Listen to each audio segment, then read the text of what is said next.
Hi, I'm Dr. Mary. Welcome to our deep dive into one of the most common heart conditions. Have you ever felt your heart suddenly race, flutter, or feel irregular and wondered, is this just stress? Or is something actually wrong? One common cause of an irregular heartbeat is atrial fibrillation, often called AFib. It's important because it can increase the risk of stroke. AFib is the most common sustained heart rhythm problem, affecting more than 5 million Americans today. It's a condition we take very seriously. By 2030, experts project that 12 million people will be living with AFib.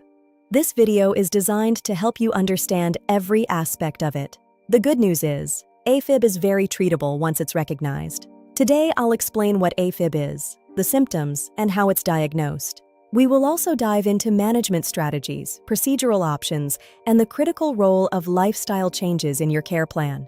As always, this video is for educational purposes only and is not personal medical advice. Please consult your own healthcare provider. If you have chest pain, severe shortness of breath, fainting, or signs of stroke, seek emergency care immediately. 911 is your first priority. Let's start with the basics. How your heart beats.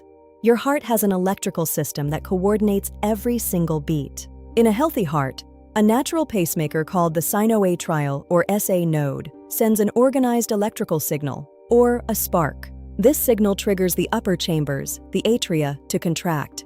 This pushes blood into the lower chambers, called the ventricles. The signal then passes through the AV node, which acts as a gatekeeper, ensuring the ventricles contract at just the right time. But in atrial fibrillation, the SA node loses control. Instead of one spark, hundreds of chaotic impulses fire from different spots. These chaotic signals cause the atria to quiver or fibrillate, rather than contract effectively.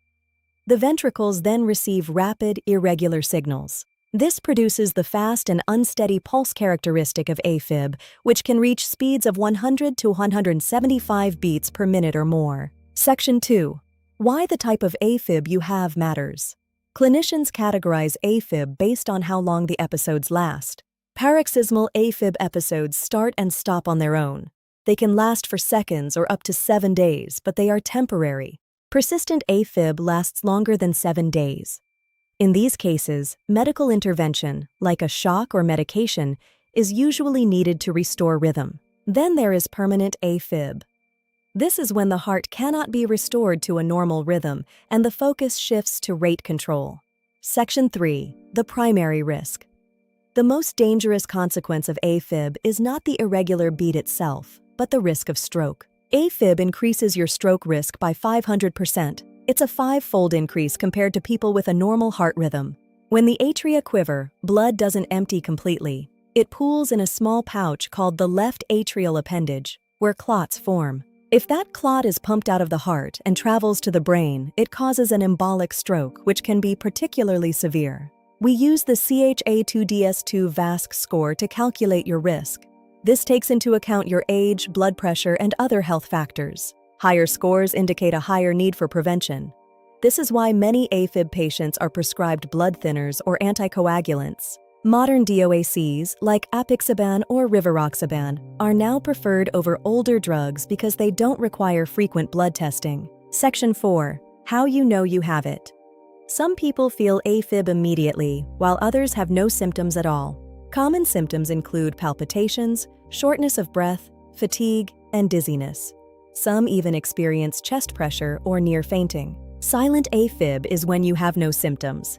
It might be caught during an EKG for something else, or via a smartwatch notification. To diagnose AFib, we must capture the rhythm. An EKG in the office is the standard, but we also use Holter monitors worn for several days. Smartwatch rhythm notifications are helpful early warning signs, but we always confirm them with a medical-grade recording. Section 5. Managing the rhythm. There are two main philosophies: rate control and rhythm control. Each has a different goal. Rate control lets the heart stay in AFib, but keeps the speed safe. This prevents the heart from wearing out over time. Rhythm control aims to reset the heart to its normal sinus rhythm.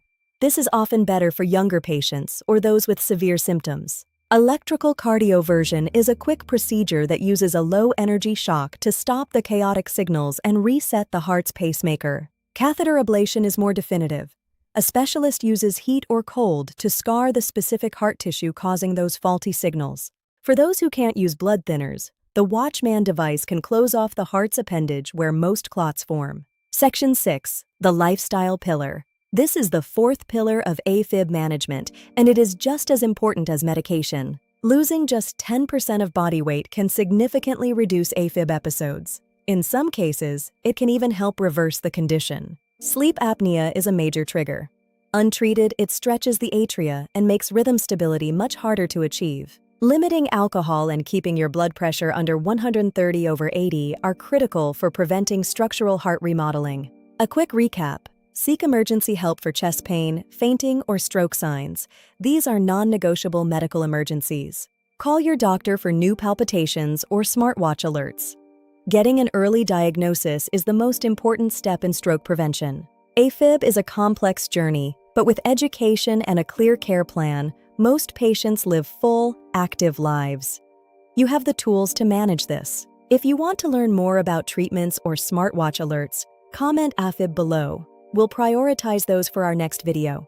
And if you found this calm, evidence-based education helpful, please subscribe. I'm Dr. Mary, and I'll see you in the next one.